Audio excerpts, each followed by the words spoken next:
beginning as a Peace Corps volunteer in Malaysia in 1964, and then as U.S. ambassador to the Kingdom of Nepal in 1969.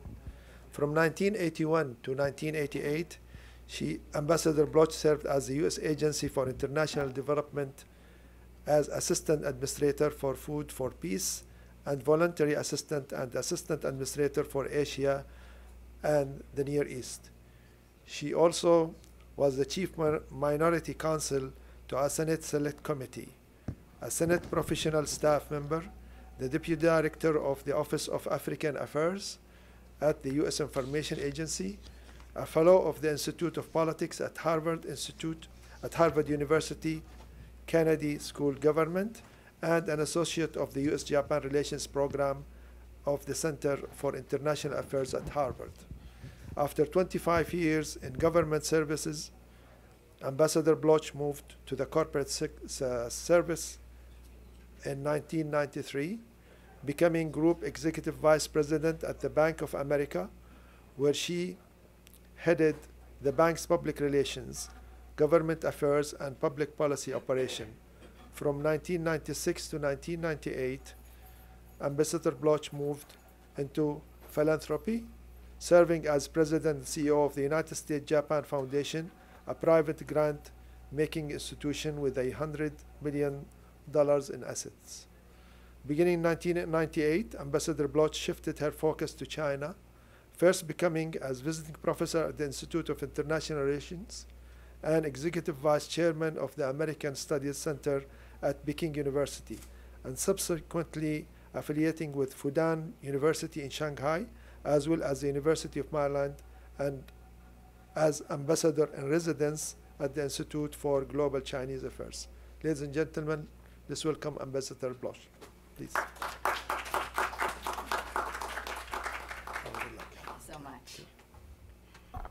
Good afternoon, and thank you, Dr. Al-Bahama, for your very fulsome introduction. I usually like to begin my remarks with a question, so I will do so this afternoon. How do people abroad perceive the United States, and on what do they base their perceptions?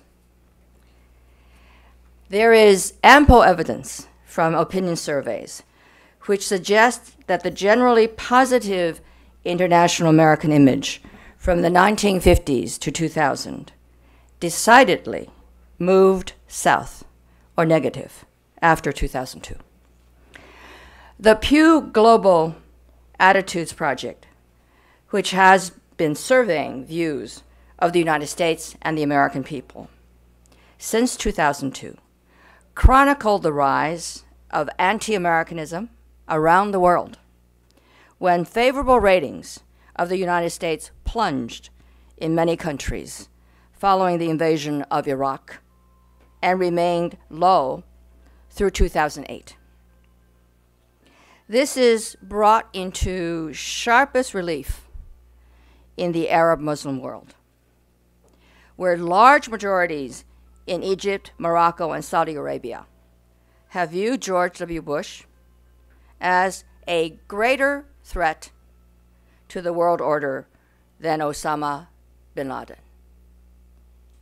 In 2009, there was a rebound of America's global image in many parts of the world, except for the Muslim world, reflecting the popularity of Barack Obama.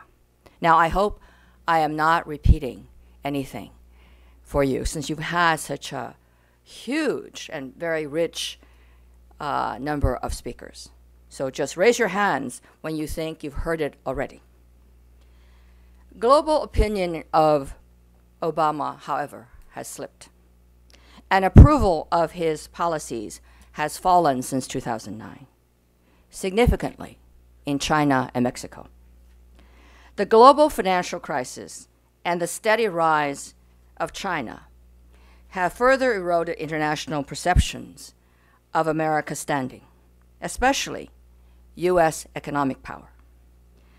Many, especially some of America's major European allies, increasingly see China as the world's economic leader.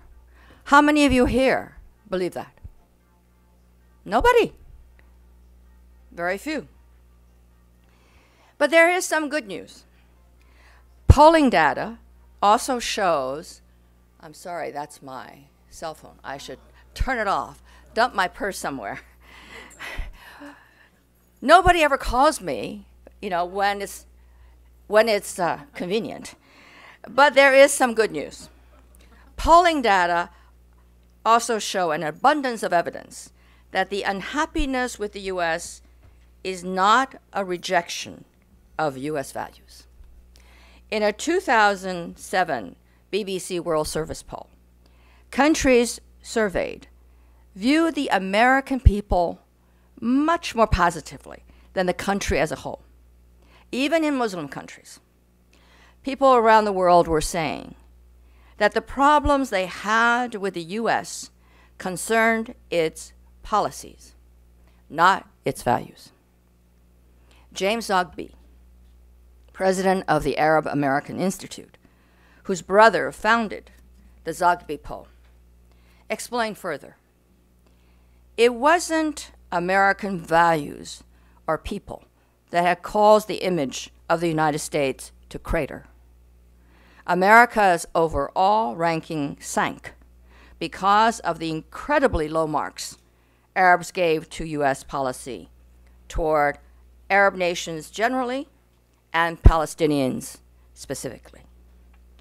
The 2012 Pew Global Attitude Survey confirmed that even in many countries where overall ratings for the United States remain low, certain aspects of American soft power are often well regarded.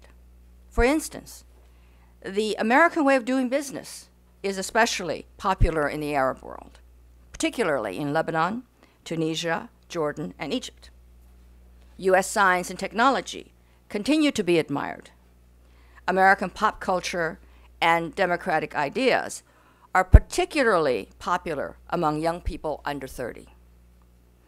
As Stephen Cole, director of the Program on International Policy Attitudes, explained, he was testifying before the House Committee of Foreign Affairs Subcommittee on International Organizations. This support for American values has deep roots that go back to the period immediately after World War II. At that time, the U.S. was so overwhelmingly powerful relative to the rest of the world that it would have been able to impose an American empire. Instead, the U.S. championed a world order that has become widely accepted, based on international law, democracy, free enterprise, and free trade. It promoted respect for human rights and the United Nations that prohibited unilateral use of force except in self-defense and respect for national sovereignty. And through its aid, programs the U.S. sought to integrate poor countries into the international economy. America's promotion of democracy around the world has borne fruit. Since the fall of the Berlin Wall, the conventional wisdom today is that democracy may have its problems, but it is still better than any other form of government. Of course, how you define democracy is another question. The fact remains that America's image has lost its luster, but American soft power remains strong. This speaks to the importance of cultural diplomacy, which has, as you all know, played a key role in shaping national images, including America's. It is accepted in most countries today that culture is an essential component of diplomacy.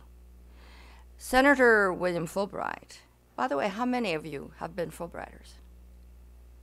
Oh, only one.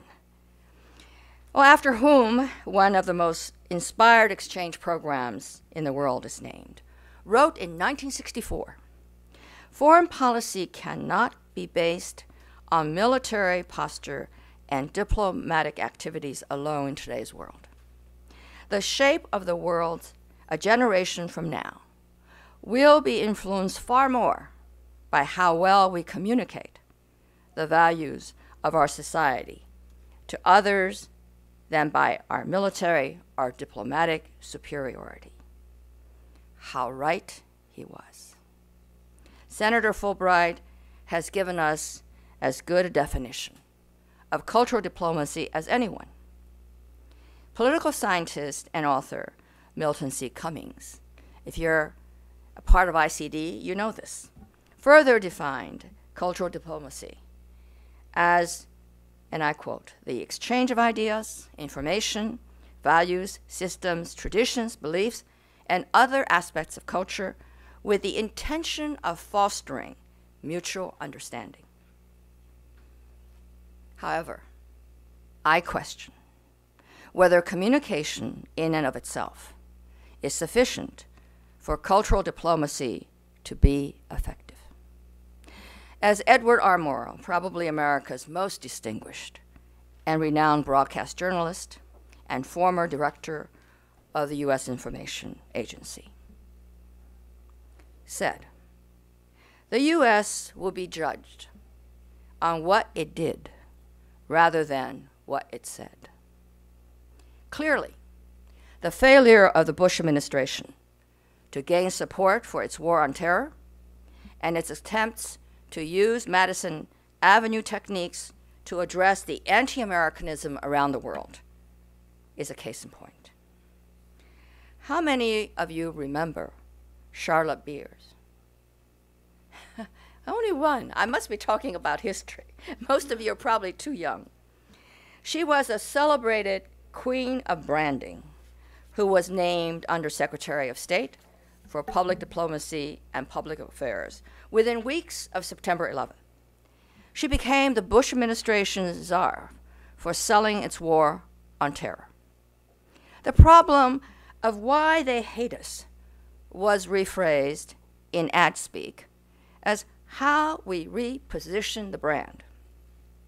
The former chairwoman of the J. Walter Thompson Worldwide Advertising Agency turned cultural and public diplomacy into a campaign to win market shares from the Taliban. She made a good case for cultural diplomacy before Congress when she testified and said, a poor perception of the U.S. leads to unrest, and unrest has proven to be a threat to our national and international security. Congress responded by giving the administration $520 million to focus on the campaign to repair America's broken image, particularly in the Arab and Muslim world, and sell the citizens of the world on the virtues of American values. But there were many skeptics, including me. William J. Drake of the Carnegie Endowment for International Peace spoke for many when he said, I just find the notion that you can sell Uncle Sam like Uncle Ben's highly problematic. You recall that on her appointment, U.S. Secretary of State Colin Powell quipped that Beers had convinced him to buy Uncle Ben's rice. Have any of you tasted Uncle Ben's rice? I'm Chinese. I wouldn't touch it for the world, no matter what the ad said. Paul went on to say, we are selling a product. We need someone who can rebrand American foreign policy, and rebrand diplomacy. As we all know, it did not work. But Beers does not deserve all the blame. While $520 million is not peanuts, it doesn't compare with what the U.S. had to work with immediately after World War II, when cultural diplomacy went hand in hand with the $13 billion in Marshall Aid Plan. $13 billion in the 50s is now more than $60 billion, I believe today. Throughout the Cold War, the State Department dispatched cultural missions, including exhibitions of abstract expressionist art, staged trade fairs with model homes and supermarkets, and named Duke Ellington and Louis Armstrong, among others, as ambassadors of the American way of life. But the world has changed. In the best of circumstances, it is hard for the government's voice to be heard among the cacophony of noise from social media and so many competing messages from so many sources saying so many things. Also, advertising is a one-way street. Effective cultural exchange, by contrast, depends on engaging others in dialogue, and exchanges make a difference to emerging public leaders abroad, not to mention foreign opinion makers and the public generally. Advertising, when disconnected from cultural exchange, is treated as just more background noise, to be ignored or even suspected as propaganda. The bottom line is that advertising is only as good as a product being sold. The world has not been buying the Iraq War. There was nothing wrong with America's brand. The problem was the product. The attractiveness of the idea of America has remained relatively constant. There is no clear finding in polling data that competing models of politics and policy by China, Europe, or Russia have become ascendant, as the American model continues to have strong appeal. After 1.5 years on the job, Charlotte Beers resigned for health reasons. Beers was awarded the Distinguished Service Medal by Secretary of State Colin Powell when she stepped down, despite lack of praise for her work elsewhere. The legacy of her approach can be summed up by cultural diplomacy expert and author Nancy Stowe's comment. Rebranding America is one strategy to improve the U.S. image, but it may not be the best. The failure of Charlotte Beers to sell U.S. foreign policy should not diminish the importance of cultural diplomacy. It was the failure of public relations diplomacy, not cultural diplomacy. Beers saw America's tattered international image as little more than a communications problem. From her Madison Avenue lens, she thought the problem could be fixed by just getting out there and telling the story. In fact, the problem may just have been the opposite. America's marketing of itself has been too effective. Around the world, school children can recite America's claim to democracy, liberty, and equal opportunity. I knew that as an immigrant. And these children also flock to McDonald's for American hamburgers and badger their parents to buy them Nike to improve their athletic prowess, just as they expect McDonald's and Nike to deliver on their products. So they expect the U.S. to live up to its claims. The invasion of Iraq served as a lightning rod that galvanized global perceptions of a U.S. that failed to live up to how we portrayed ourselves. In the interest of time, let me just move on to say that the problem with America's image is not just communication. It's policy execution. Our policies did not coincide with our words. In this regard, America's image faces a tough new test. The economic meltdown of 2008 and 2009 has shattered global confidence in capitalism and the U.S. economic model, threatening to undermine the view of the fairness, justice, and legitimacy of democratic capitalism. Europeans are now touting the so-called Beijing Consensus, not the Washington Consensus. A liberal Chinese economist recently bemoaned that the popular view is that the American model is failing. The good news is that they don't see us as having failed already. During the last 5 decades, America's image has seen its ups and downs, but typically has bounced back because of the resilience of American values. This time, how America responds to the global financial crisis is critical. If the United States cannot put its own economic house in order, and the growing budget deficits require cuts, for example, in economic or military assistance, U.S. image and standing may further decline. Resources also matter.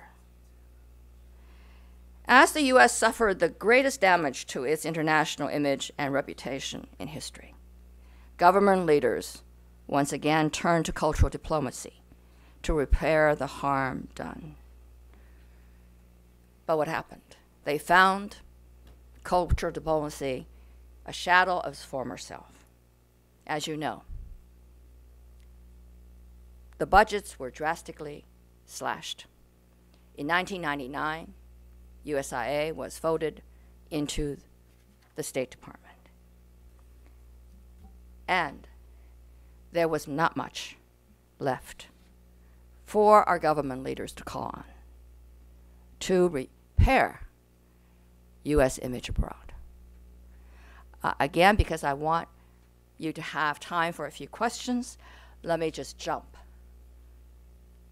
to another question for you to start the discussion. Do you think the U.S. can repair, or revive, I should say, cultural diplomacy and bring it back from its current underutilized and marginalized position? I ask you that question because, as you know, there are many voices out there calling for a return to official cultural diplomacy in order to combat the misinformation and misunderstanding around the world and to work for a world of peace and stability. So, the question is for you.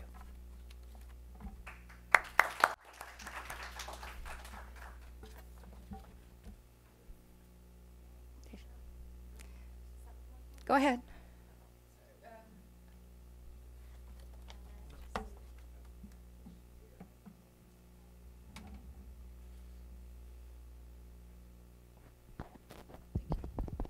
Hello, thank you so much for your speech, Madam Ambassador. My name is Basmana Tribi.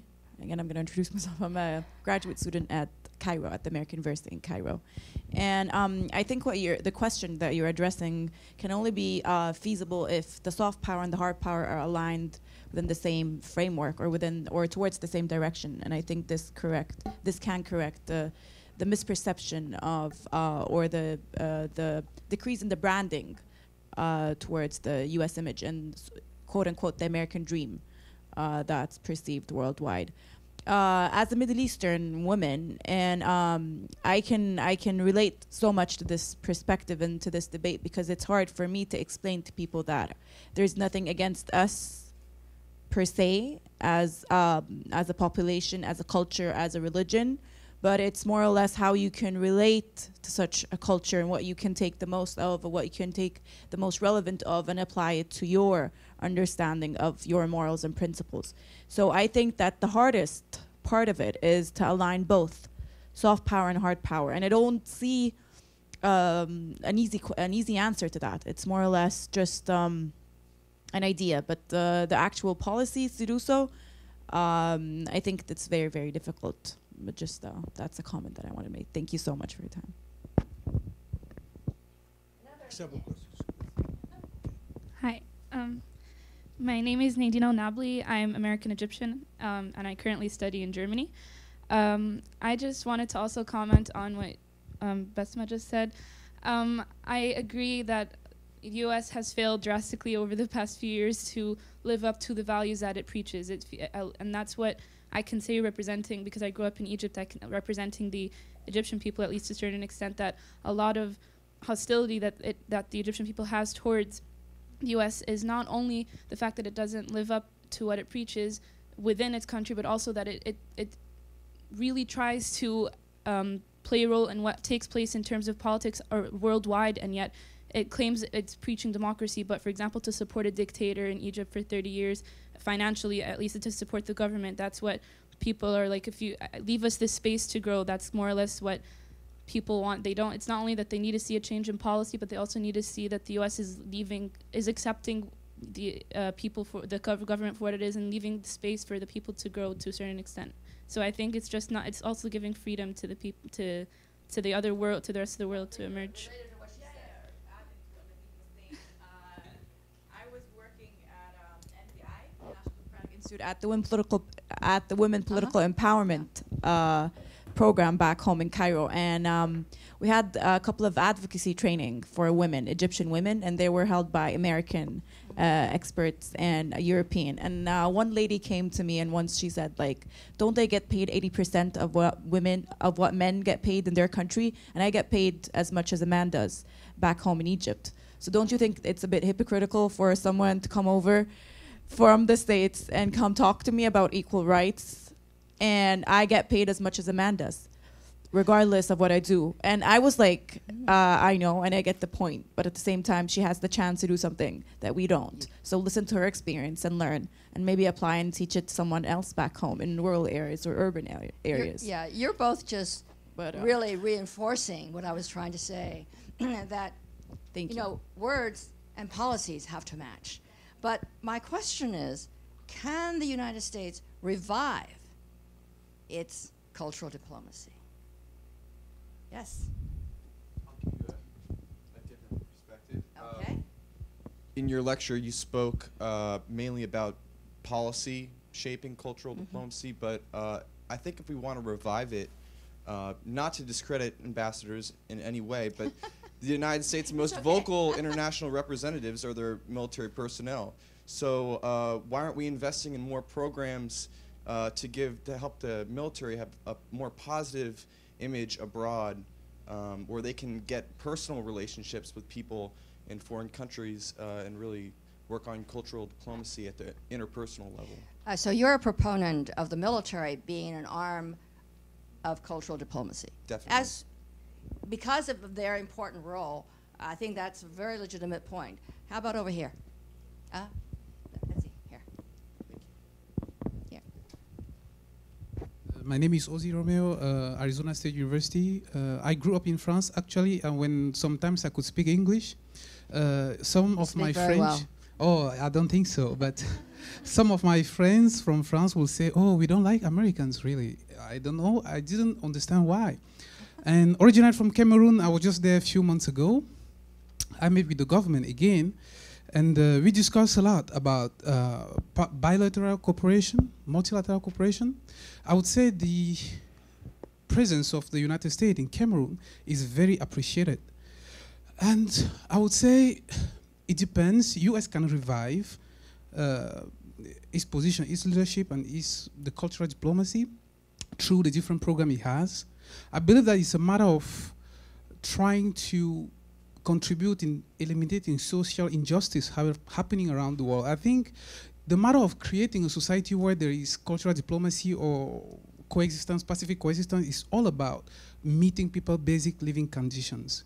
When people live in peace in their societies, having opportunities to have a peaceful mind, there are chances to consider other people. But when people have issues, trying to blame others, especially when they have people to blame, it's always very difficult. So you're a proponent that aid or foreign assistance is an important component of cultural diplomacy, okay? Yes, over there.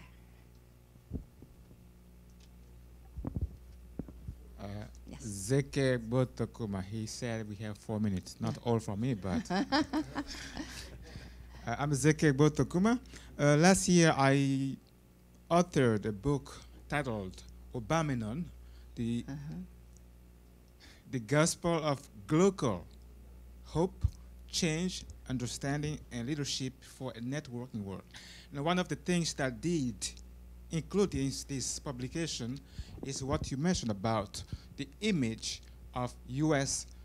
after the election of Obama, and you confirm some of those things. However, the problem is, and that is my question, do you have any idea about what, for example, the killing of Geronimo or Osama bin Laden has done in terms of the image of the U.S. in the world, and especially in the Muslim world, where Osama is a kind of hero. Okay, he turns. Madam Ambassador, Okay. I'd just like to say one thing. Okay. I think that to revitalize the image of America is extraneous, superfluous, really not important. What we have to do is come together as a planet. That's the task that I think confronts us all.